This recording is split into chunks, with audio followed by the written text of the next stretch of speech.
Ya, pertama judul kajiannya apa ini, Mbak?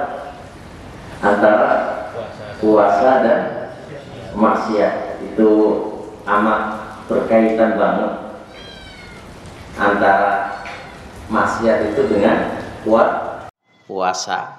Puasa itu akan berkualitas dan akan menjadi hancur tergantung maksiat kita. Kalau kita tidak memperhatikan tentang maksiat, ya kualitas puasa kita itu akan hancur, nggak ada faedahnya. Jari wong Jawa musfro, musfro itu tak deleke komusi ora ketemu iku. Musfro iku opo, tapi ya dipahami oleh kita semuanya, nggak ada faedahnya, nggak ada faedahnya. Perhatikan firman Allah Subhanahu wa taala, kutiba alaikumusyamu kama kutiba alal ladzina min qablikum la'allakum tattaqun. Apa faedahnya takwa, apa faedahnya puasa, dan apa tujuan puasa? Ini dipahami dulu. Apa tujuan puasa itu apa? Ini kalau nggak dipahami tujuannya repot. Kalau di ilmu manajemen kan segala sesuatu itu harus tahu tujuannya. Manajemen syariat maksudnya itu. Segala sesuatu itu harus tahu tujuannya. Kayak jenengan hidup, kita hidup, apa tujuan kita hidup? Nah, dengan tujuan itu segala sesuatu akan terpicu sesuai dengan tujuannya. Contoh, kita hidup tujuannya kaya. Berarti piye? Yang delek duit kan. Kalau kita hidup tujuannya akhirat, berarti apa? Nah, sesuai dengan arah tujuan kita. Anda menikah itu tujuannya apa? Nah, semua itu ada tujuan. Nah, puasa itu diwajibkan oleh kita. Apa tujuannya? Nah, takwa. Nah, kita bisa, ini menjadi barometer kualitas puasa kita itu kayak apa. Dari tahun-tahun kemarin itu kayak apa. Barometernya adalah takwa kita. Jadi tahun kemarin itu kalau semakin selesai puasa itu semakin takwa, berarti posone dewek insya Allah diterima ya. Tapi kalau podoai antara puasa dan sebelum puasa itu nggak ada perbedaannya, berarti apa? Koyok-koyok posoin dewe iki diragukan ya, atau dibekukan dulu gitu ya. Belum diterima oleh Allah Subhanahu wa taala. Makanya ini poin penting yang harus kita pahami semuanya, sehingga kita bisa menjadi suatu tujuan pokok dan menempuh sebab-sebab untuk meraih sebuah tujuan, ya, menempuh ya sebab-sebab yang untuk bisa meraih sebuah tujuan.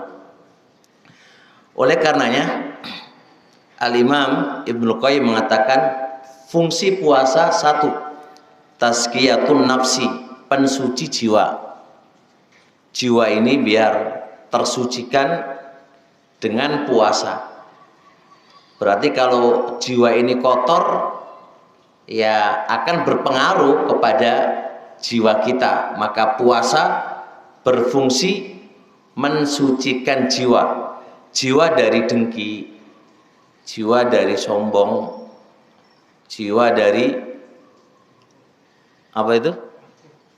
Angkuh dan yang lainnya. Ini semua bisa terobati dengan puasa.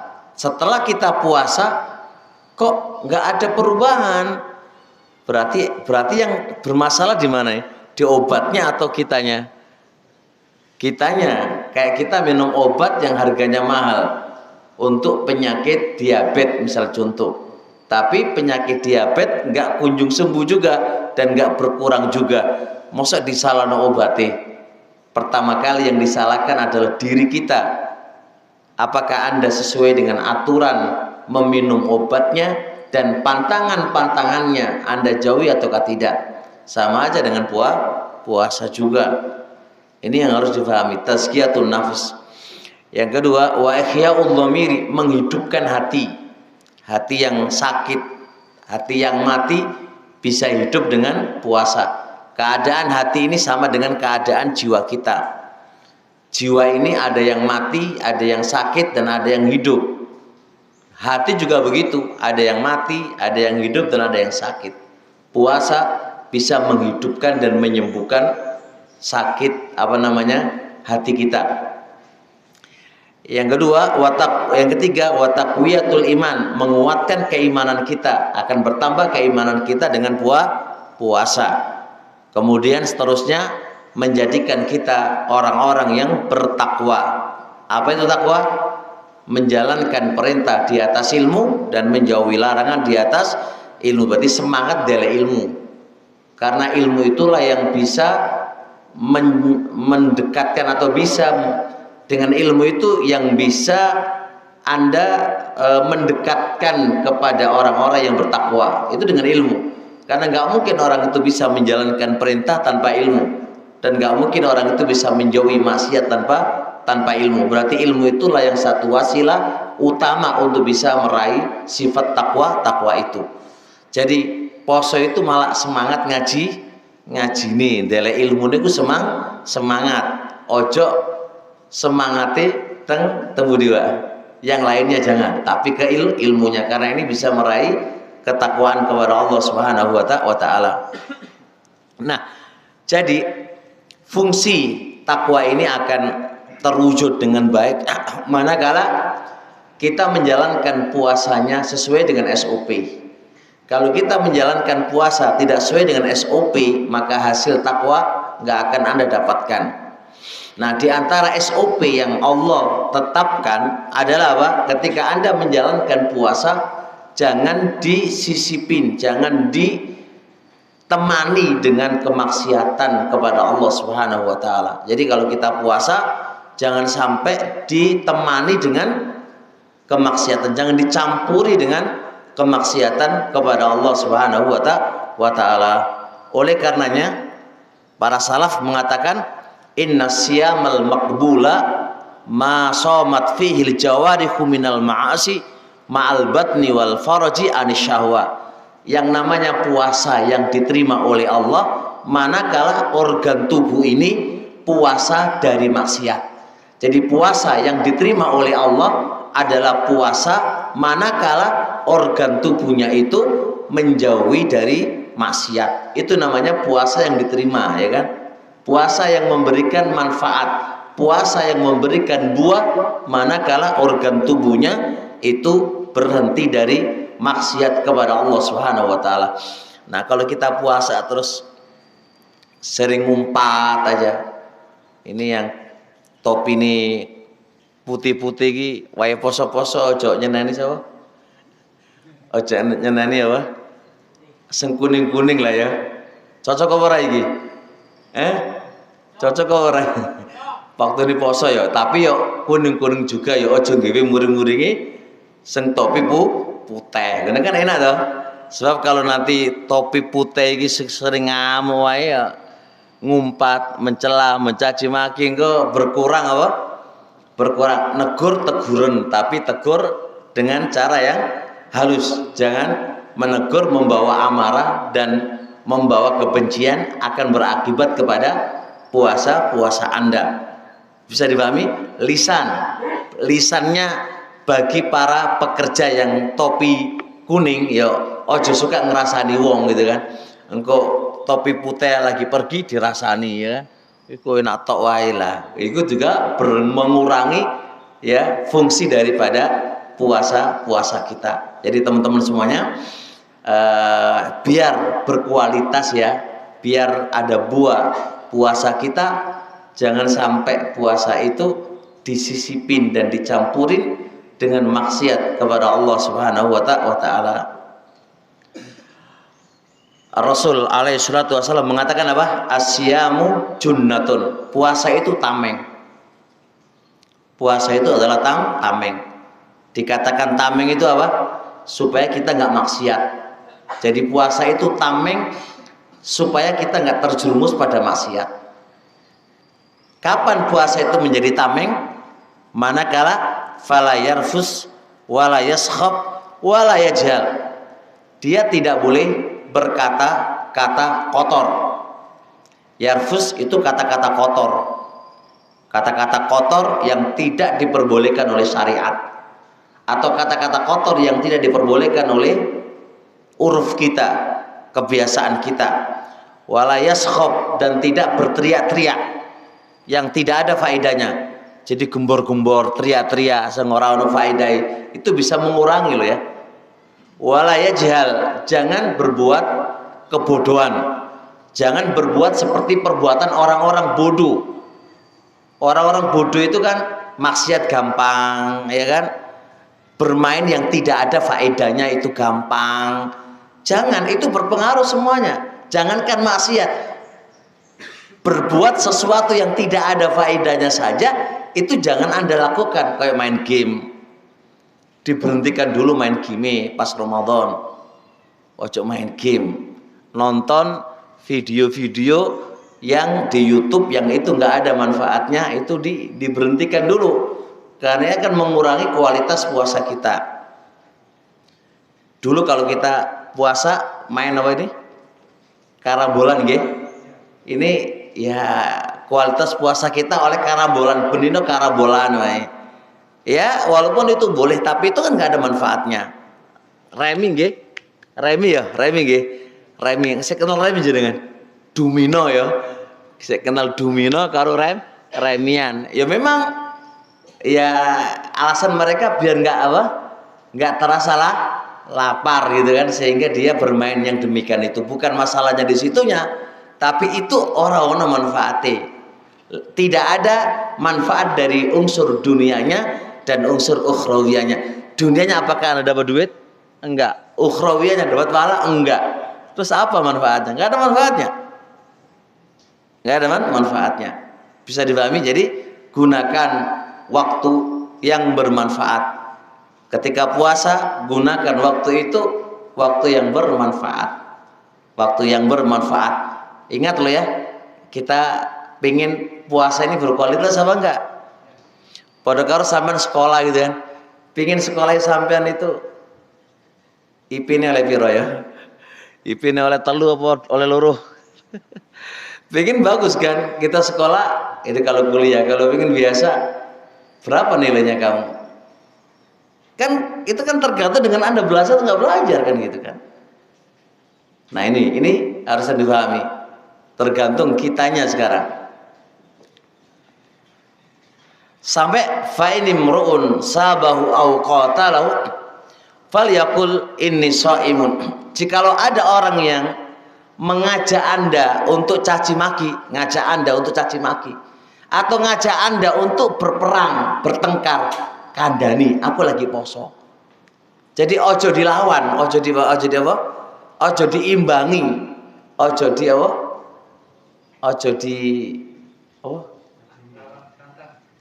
ladeni ya. Sampaikan kepadanya aku lagi puasa gitu kan. Itu menunjukkan puasa itu nggak perlu ngeladeni wong sing lagi marah-marah. Puasa itu nggak perlu ngeladeni orang-orang yang lagi ngejak kamu bertengkar, ngejak caci maki. Makanya kalau topi putih gue lagi muri-muri tuh kemeneng ya, ojo dibantah. Sampai mari kandhane poso bro, ojo mari-muri ngai bro ngono ha. Sana untuk gak marah-marah jugu-jugu pakai SP ngono ya. Surat peringatan gitu ya, surat peringatan keluar. Wah ini bahaya ini. Itu semuanya apa? Supaya kualitas puasa itu bagus. Sampai hal-hal yang kayak gitu itu jangan kamu lakukan gitu loh. Sampai hal-hal yang gitu jangan kamu lakukan. Ya saya yakin lah insya Allah kerja di panas kayak gini ini biasa nih pemicu ini apa? Muring-muringan, wis lesu, wis katok, diseneni pisan. Apa marane? Apa akhir muring-muring. Karena marah dan panas sih capek ini kan is tersulut di kita itu muring-muring kan, muring-muring. Tapi insya Allah orang linteng nggak kayak ngono lah insya Allah. Ya toh? Taib. Perhatikan hadis kedua, kata Rasul malam yada qaulaz zuri wal amal bi falaisa lillahi hajatun fi ayyada ta'am wa syarabahu. Barang siapa yang puasa terus gak gelem meninggalkan ucapan bohong dan beramal untuk kebohongan, maka Allah nggak butuh puasa Anda. Jadi puasa melatih kita jujur, gak oleh bohong, dan gak boleh berbuat sesuatu untuk menuju kebohongan. Nah kalau awan dewe iki wis poso berapa tahun kok sek bohong, wah itu berarti posone piye? Bermasalah. Makanya Allah nggak butuh posomu. Allah ini kata Rasul ya, Allah nggak butuh puasa kamu. Kalau Anda masih belum bisa meninggalkan kebohonganmu, persaksian palsu, dan berbuat sesuatu yang menuju kepada kebohongan. Ini bohong itu pantangan loh ini, pantangan terbesar bagi orang yang berpuasa. Jadi harus jujur, ngomong apa ono nih, ngomong apa ono nih.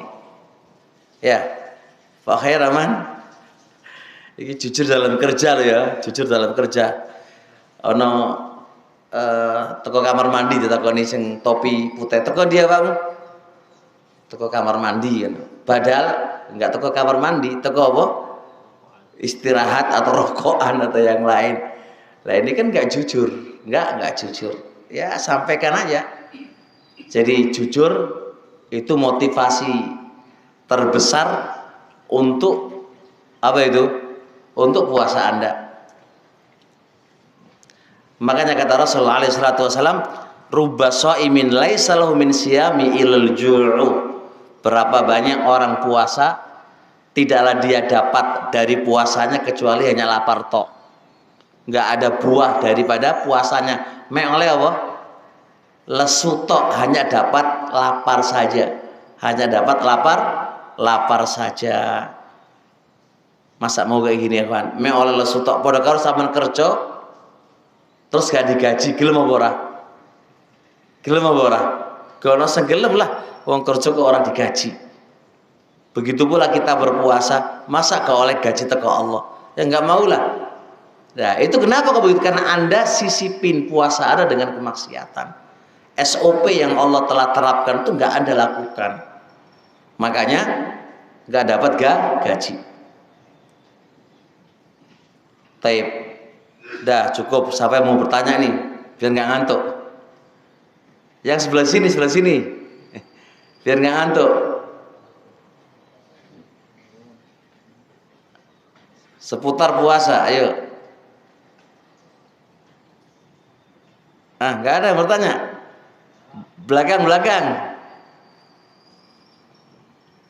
Loh, itu yang ngelus-ngelus kepala itu piye? Wah, ya. Kayaknya punya masalah antum itu ya. Mikir apa itu? Mikir utang atau mikir apa? Sebelah kiri. Pak Ahmad. Apa? Aman. Nggak ada pertanyaan yang muncul. Ini kalau saya ceramah terus nanti ngantuk kabeh nanti ini. Harus ada sisipan tanya jawab. Monggo. Ketika kita berpuasa kemudian melakukan kemaksiatan, itu apa ada sampai tingkat membatalkan? Zahiriyah, pendapat Ibnu Hazm itu maksiat itu bisa membatalkan puasa. Ibnu Hazm Zahiriyah. Tapi mayoritas para ulama tidak membatalkan puasa, tapi mengurangi pahalanya. Pendapat jumhur, mayoritas para ulama.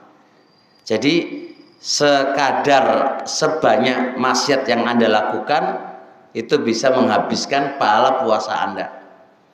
Nah, kalau puasa itu nggak dapat apa-apa berarti posone sah, tapi gak oleh gaji gitu loh ya. Itu maksudnya. Kalau zahir ya posone batal. Berarti kalau batal harus mengulang. Berat itu. Mungkin posone dhewe iki batal kabeh. Iya ora? Kadang-kadang ngrasani wong batal posomu. Terus piye coba? Hah? Wis batal kabeh ndek posone dhewe iki ya. Ya siapa yang tidak apalagi di masa kita nggih.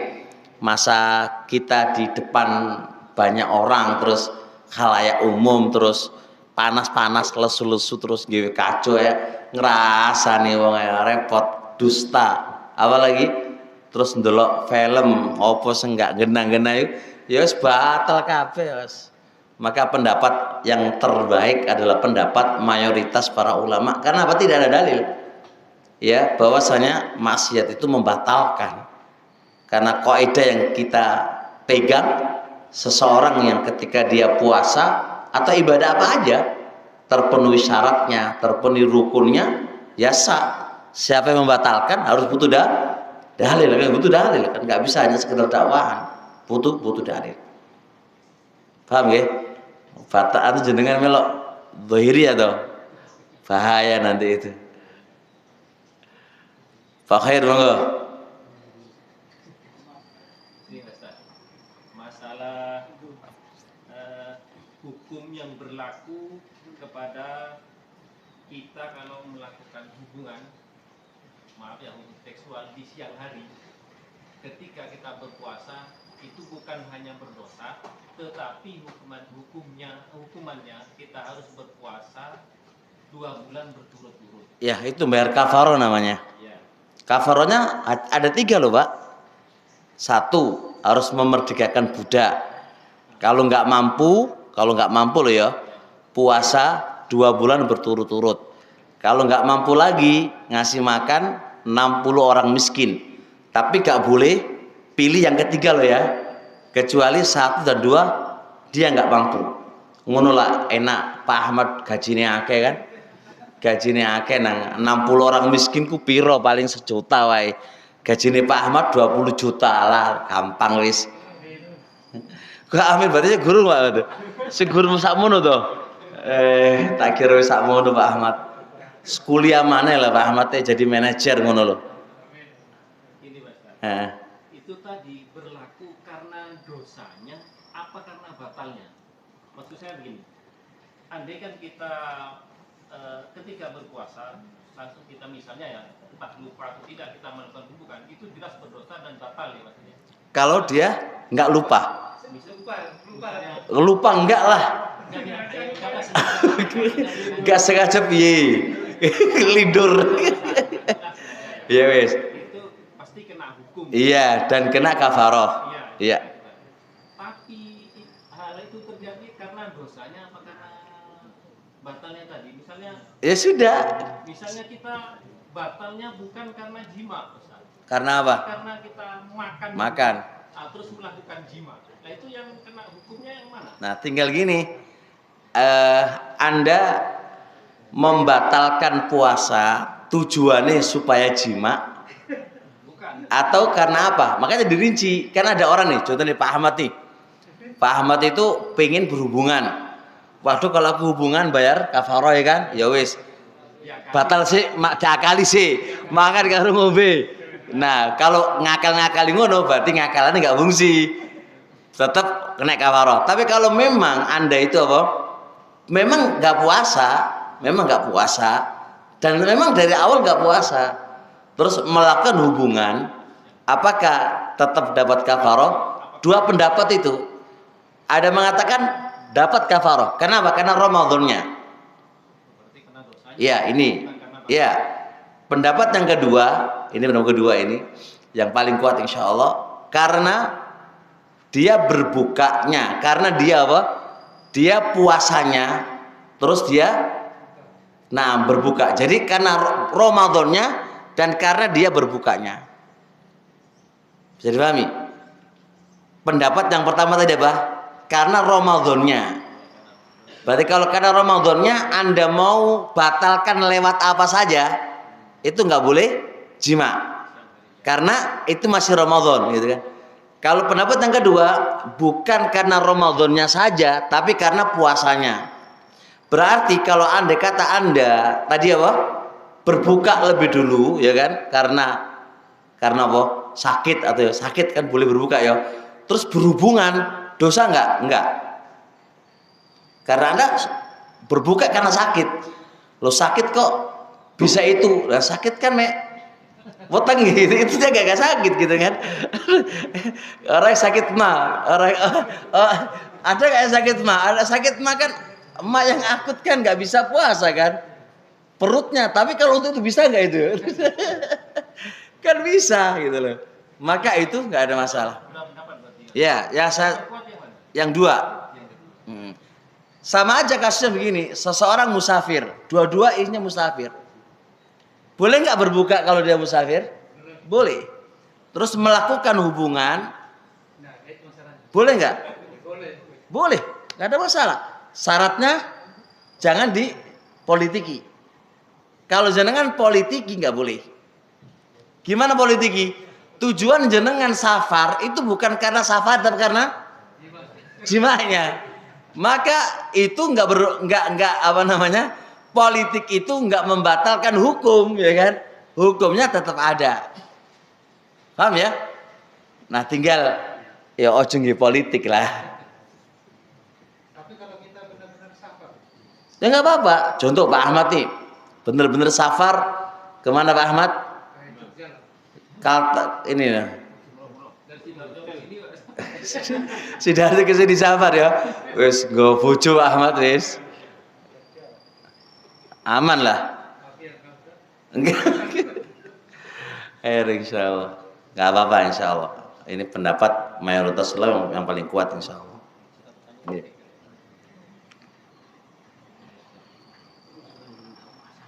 Terus monggo.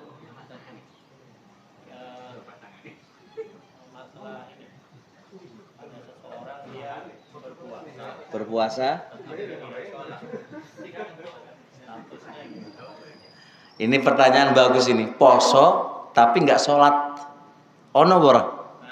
Wake. Ono nakini bora iki. Ya tinggal anunya. Tinggal masalahnya di sini. Kita harus syarat puasa. Ini syarat puasa. Itu ada 5 ulama sepakat. 1 muslim. Muslim mengeluarkan apa? Kafir. Kafir terbagi 2. Kafir murtad sama kafir asli. Paham ya? Seseorang yang kafir murtad itu nggak wajib puasa. Bisa dipahami? Nah, orang yang meninggalkan sholat itu kafir apa ora? 2 pendapat. Ada yang bilang kafir, ada yang bilang tidak kafir. Nah, bagi yang mengatakan kafir, jadi posone ora wajib. Dia kafir. Ya ora fungsi posone.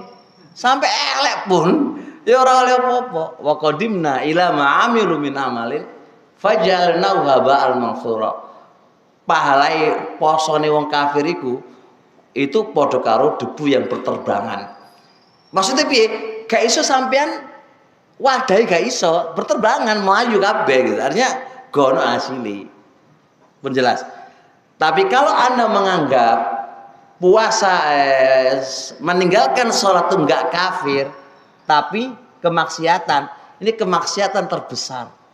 Berarti piye? Sholat posomu itu sah, tapi ora ono manfaate. Padha karo pembahasan kita. Me oleh lesu karo apa? Dahaga doang. Me oleh lesu dan dahaga saja. Kenapa? Karena enggak sholat. Dan sholat itu maksiat yang terbesar. Sampai ulama mengkafirkan orang yang tidak melakukan sholat walaupun sekali kan. Berarti kan bahayanya besar banget itu. Man taraka sholata faqad kafar. Siapa yang meninggalkan sholat maka dia telah kafir. Bahaya itu. Nah kalau itu kita jadikan itu kemaksiatan. Ini kemaksiatan tertinggi Pak. Kemaksiatan tertinggi.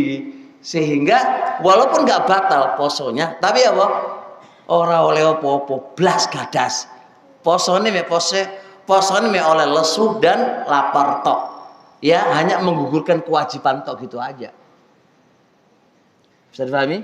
Nah, tinggal Anda condong ke pendapat yang mana itu. Kafir piye? Nggih. Yang tadi itu, yang pertanyaan saya tadi itu, dua-duanya kena hukum itu. Yang mana itu? Ya laki-laki perempuan. Dua pendapat di antara para ulama. Ada mengatakan laki-laki saja karena yang disuruh membayar kafarah itu laki-laki saja. Pendapat yang kedua laki-laki dan wanitanya dengan syarat wanitanya mengokekan. Mosok podo enake kok medipek apa? Itu yang kedua beralasan dengan kaidah an-nisa'u syaqaiqur rijal. Laki wanita itu adalah pecahan dari laki-laki. Jadi apa yang dihukumi untuk laki-laki itu juga dihukumi untuk wanita. Pendapat yang paling kuat pendapat yang kedua. Biar kapok, enak-enak banget kalau nggak dapat apa kafaranya. Arweda 1 bulan. Enggak lah. Makanya hati-hati jangan sampai kebablasan ya di bulan Ramadan. Ya. Mas Ari hati-hati Mas Ari. Kenang lama di sini terus pulang apa? Pas liburan Sabtu Ahad bahaya nanti. Walaupun boleh berjumbu rayu boleh selama tidak dua syarat, selama tidak jima dan keluar air mani. Kalau sampai keluar air mani maka batal puasa Anda. Karena tujuan puasa itu yada'u ta'amahu wa syarabahu wa syahwatahu, meninggalkan makan dan minum dan syahwatnya, dan mani itu nggak akan keluar kecuali melalui syahwat. Maka dibatalkan oleh mayoritas para ulama bagi yang berjumbu rayu dengan istrinya dan sampai keluar air maninya maka batal. Tapi selama nggak keluar air mani aman. Pak Abdul Khalid jangan mikir kemana-mana. Mikir kemana-mana. Mau nanya tuh? Iya, monggo. Saya tuh punya cerita pada zaman dulu itu. Oh, punya cerita piye? Anggap saja saya dengan Pak Majid. Oh, Pak Majid ya terus. Pak Majid itu kan habis dari Jeding, Pak, kamu dulu kene bae to, Pak. Iya. Langkai sampean dihitung toko kene. Ngono, Pak. Ngono. Nah, aku tuh bingung antara kalau sudah wudu dan belum wudu. Apakah kalau belum wudu itu nggak dihitung, Pak? Langkahnya untuk menuju. Iya. Masya Allah, pertanyaan bagus ini. Mantep pintar awakmu. Aku aja nggak pernah ditanya ini loh. Sepanjang saya ngaji dan ngajar kemana-mana ini, wah, ini ide yang bagus itu. Masya Allah. Tenang. Ini yang muncul jenengan atau Pak Masjidnya? Oh saya gitu kan. Wah sama tuh jos. Itu butuh naik jabatan nih gigi. Ada Pak Nurul gitu enak ya. Harusnya nggak ada Pak Nurulnya sih. Kasih bonus. Jadi gini, kita kembali ke rentetan hadis. Kalau ndelok rentetannya hadis, itu bersuci dulu. Lam yaktu khutwatan illa muhikat bihi as-say'a wa rufi'at bihi ad-darajah. Akan diapain?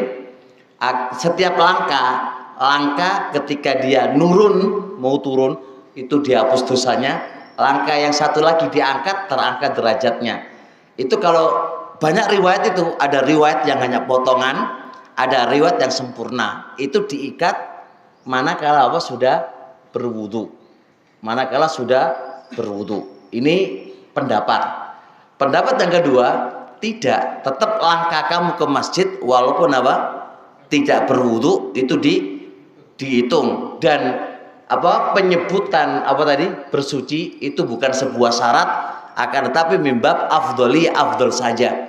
Dan saya condong pendapat yang kedua, tetap dihitung. Yang penting tujuannya ke masjid. Cuk kuatir aman wis.